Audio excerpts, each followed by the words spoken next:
시편 42편은 내 영혼이 속에서 상함이라며 깊은 고통을 토로한다. 현대 직장인들도 연차 사용 제한, 조직 소속감 상실, 과도한 출장 등으로 인해 영혼의 상처를 입는다. 이 글은 성경의 4권, 시편, 갈라디아서, 나홈서, 열왕기하과 관련 도서를 통해 각 고민의 본질을 파헤치고 치유의 길을 모색한다. 예레미야에가의 고통처럼 직장 내 갈등은 개인의 한계를 드러내지만 동시에 새로운 성찰의 계기가 된다. 1. 휴가 사용 제한과 열왕기하, 왕의 독재와 현대의 노동 착취. 열왕기하는 이스라엘 왕들의 탐욕과 백성에 대한 착취를 적나라하게 드러낸다. 아합 왕이 나봇의 포도원을 빼앗기 위해 거짓 증인을 세운 사건, 열왕기하 9시 26분, 은 권력자의 독재를 상징한다. 현대 직장에서의 휴가 사용 제한도 노동자의 권리를 무시하는 현대적 착취로 읽힌다. 휴가 사용 제한이란 책은 연차는 근로기준법이 보장하는 권리이나 70%의 근로자가 상사의 눈치를 보며 휴가를 사용하지 못한다고 지적한다. 실제로 사용자가 정당한 사유 없이 연차 사용을 거부하면 2년 이하 징역 또는 2천만 원 이하 벌금을 받지만 많은 직장인들은 팀 업무에 차질을 준다는 압박에 묵인한다. 열왕기하의 아합과 현대의 무능한 관리자는 동일한 구조에서 출발한다. 백성, 근로자의 기본권을 침해하면서도 조직을 위한 선택이라는 미명을 내세운다. 그러나 시편 127, 이는 헛되이 일하는 자의 수고가 많도다라며 휴식 없는 노동이 결국 허무함으로 귀결됨을 경고한다. 휴가는 단순한 휴식이 아닌 인간 존엄성을 회복하는 시간이다. 2. 조직 소속감 상실과 갈라디아서, 공동체의 해체와 자유의 상실. 갈라디아서는 그리스도께서 우리를 자유롭게 하려고 놓아주셨으니 가로 1. 라며 율법의 속박에서 벗어날 것을 촉구한다. 그러나 현대 직장인들은 조직 소속감이라는 새로운 속박에 갇힌다. 조직 소속감 상실은 MZ세대 68%가 회사보다 직무에 충실하며 조직과의 유대감을 형성하지 못한다고 분석한다. 이는 수직적 위계와 획일적 문화가 개인의 정체성을 억누르기 때문이다. 바울이 갈라디아 교회에 너희가 서로 물고 먹으니 조심하라 갈 5시 15분 고 경고한 것처럼 과도한 경쟁은 공동체를 해친다. 직장 내에서의 소속감 상실은 단순히 동료와의 유대감 부재가 아니라 내가 여기서 왜 일하는가라는 존재론적 의문에서 비롯된다. 시편 42, 3의 내 눈물이 주야로 내 음식이 되었도다는 외로움을 호소하지만 갈라디아서 6, 이는 서로 짐을 지라며 연대를 제안한다. 조직이 개인의 자유를 존중할 때 진정한 소속감이 싹튼다. 3. 출장과다와 나홈서, 아수르의 멸망과 현대인의 피로사회. 나홈서는 아수르의 폭정을 심판하며 피 흘린 집이여 거짓과 강포가 가득한 도시여 나홈 3, 1 라고 규탄한다. 현대의 출장과다 역시 노동자를 착취하는 체제의 산물이다. 출장과다는 월 평균 10일 이상 출장 다니는 근로자의 40%가 우울증 위험에 노출된다고 경고한다. 특히 출장 기간 중 근무 시간 외 업무 지시나 비행 시간을 휴식으로 인정하지 않는 관행은 아수르의 압제와 다르지 않다. 나훔 1시 13분은 이제 내가 그의 멍에를 내게서 떼어 버리리라며 해방을 약속한다.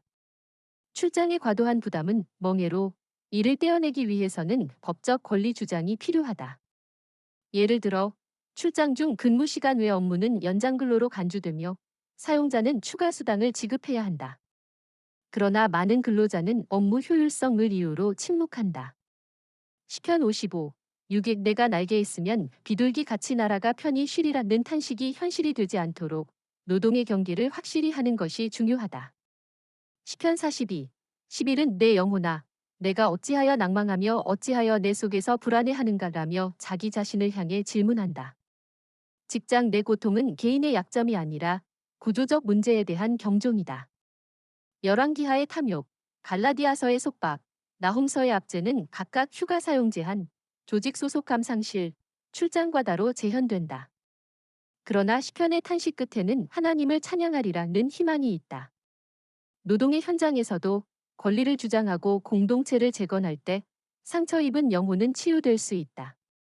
의인은 믿음으로 살리라 갈 3시 11분 는 선언처럼 불합리함 속에서도 신념을 지키는 것이 자유의 시작이다. 생수의 약속과 죽음까지의 의무. 이사야 44대 34와 위무의 철학을 중심으로 서론, 물과 위무, 두 개의 강이 만나는 지점. 이사야 44대 34는 메마른 땅에 흐르는 생수와 후손의 번영을 약속하며 죽음에서야말로 위무가 끝난다. 는 선언은 삶의 무게를 암시한다. 이 두 문장은 표면적으로 상반된 메시지처럼 보인다. 하나는 풍요로운 생명력을, 다른 하나는 엄숙한 책임감을 강조하기 때문이다. 그러나 이 둘은 인간 존재의 본질적 질문에서 만난다. 삶을 지속시키는 힘은 어디에서 오는가? 위무의 끝은 정말 죽음뿐인가?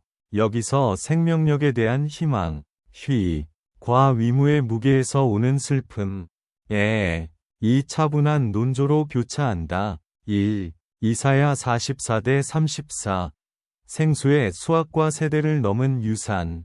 11. 메마름을 적시는 신적 약속. 가란 자에게 물을 주며 마른 땅에 시내가 흐르게 하리니 라는 말씀은 생태적 영적 구원을 동시에 의미한다. 고대 근동에서 물은 생존의 필수 조건이자 신이 은총의 상징이었다. 이 약속은 단순한 자연현상 이상을 암시한다. 풀 가운데서 솟아나기를 시냇가의 버들같이. 버들은 뿌리가 물길을 따라 퍼지며 홍수에도 견디는 생명력으로 알려졌다. 이는 고난 속에서도 번성할 후손의 모습을 은유한다. 6세기 바벨론 포로기 유대인들에게 이 말씀은 민족적 회복에 대한 희망이었다. 12. 유산의 역동성, 선물과 책임의 이중성. 나의 신을 내 자손에게, 나의 복을 내 후손에게. 에서 복은 물질적 유산보다 영적 DNA다. 18세기 천교도들이 신대륙에 건너가 교육제도를 확립한 것, 한국의 독립운동가들이 후대를 위해 희생한 것 모두 이 유산 전달의 사례다. 생명력 있는 유산은 단순히 물려주는 것이 아니라 다음 세대가 재해석하도록 여백을 남긴다. 13. 현대적 재해석, 디지털 시대의 생수. 오늘날 가란자는 정보 목마름에 시달리는 현대인이다. SNS의 허기진 콘텐츠 대신 진정한 지식의 샘물이 필요한 시대. 이사야의 약속은 데이터 중심주의를 넘어 인문학적 영성의 회복을 촉구한다.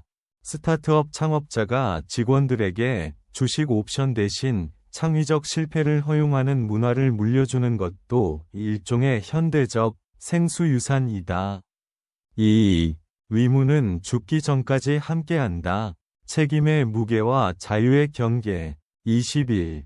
위무의 철학적 토대. 고대 스토아 학파부터 칸트의 정언명령까지 위무는 인간 윤리의 핵심이었다. 그러나 이 선언은 위무를 운명적 부담으로 승화시킨다. 일본 사무라이의 부시도, 정신, 조선 선비의 충의 개념은 죽음까지 위무를 지는 것을 최고의 미덕으로 여겼다. 죽음이 위무의 유일한 마감처. 이는 삶을 일종의 성스러운 계약으로 보는 시각이다. 예술가가 유언장에 미완성 작품은 모두 소각하라 고 쓰는 것. 정치인이 임종 전까지 국정 현안을 논의하는 것에서 이 철학이 드러난다.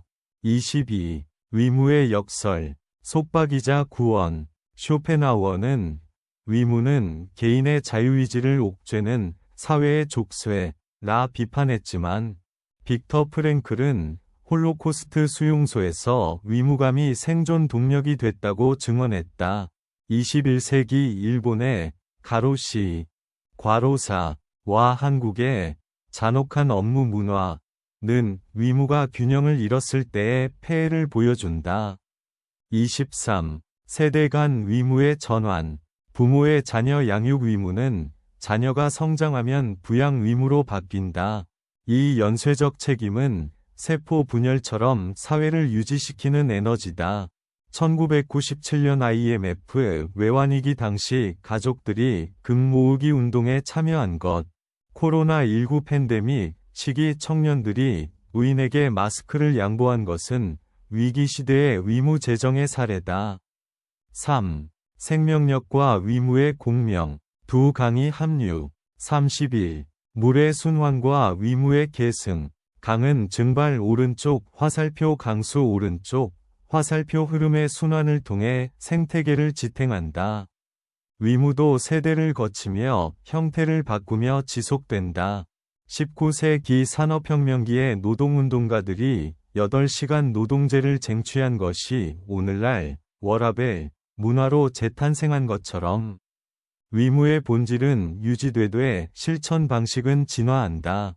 32. 메마름을 적시는 위무. 이사야의 생수는 수동적 은총이 아니라 적극적 위무 수행을 전제한다. 가뭄이 든 이스라엘에 엘리야가 기도로 비를 내리게 한 것.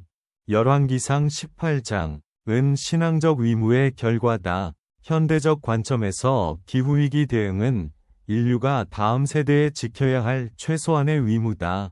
33.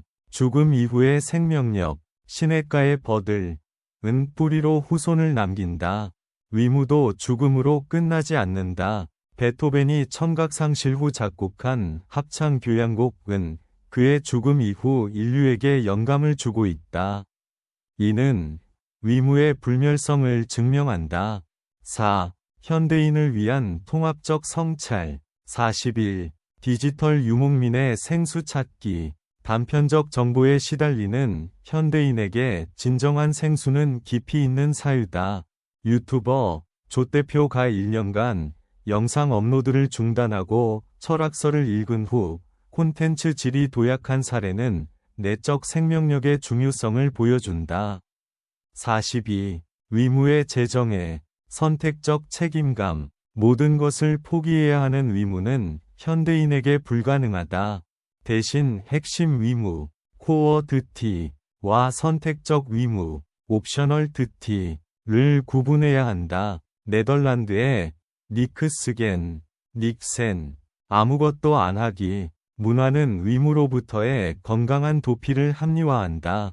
43. 세대 계약의 새로운 형태. 고대의 혈연적 유산 전달에서 벗어나 오늘날에는 지식 공유 플랫폼, 위키피디아, 오픈소스 운동이 새로운 위무 계승 방식을 제시한다.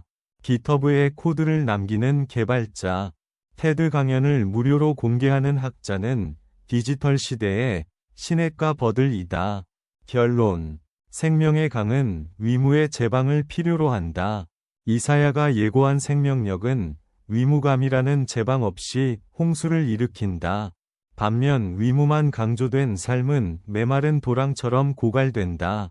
16세기 레오나르도 다 빈치가 말년에 수류의 움직임을 연구하며 죽음을 준비한 것처럼 진정한 생명력은 위무와 자유의 조화에서 싹튼다. 디지털 홍수 시대. 우리는 정보의 강에서 허우적대며 위무의 돌을 줍는다. 그러나 그 돌로 다리를 놓을 때 비로소 다음 세대가 건널 수 있는 길이 생긴다. 이사야의 버들이 시공을 초월해 뿌리내리듯 죽음으로 마감되는 개인의 위무는 영원을 향한 인류의 계약이 된다. 생명력과 위무의 이중주는 인간 존재의 가장 숭고한 선율로 남을 것이다.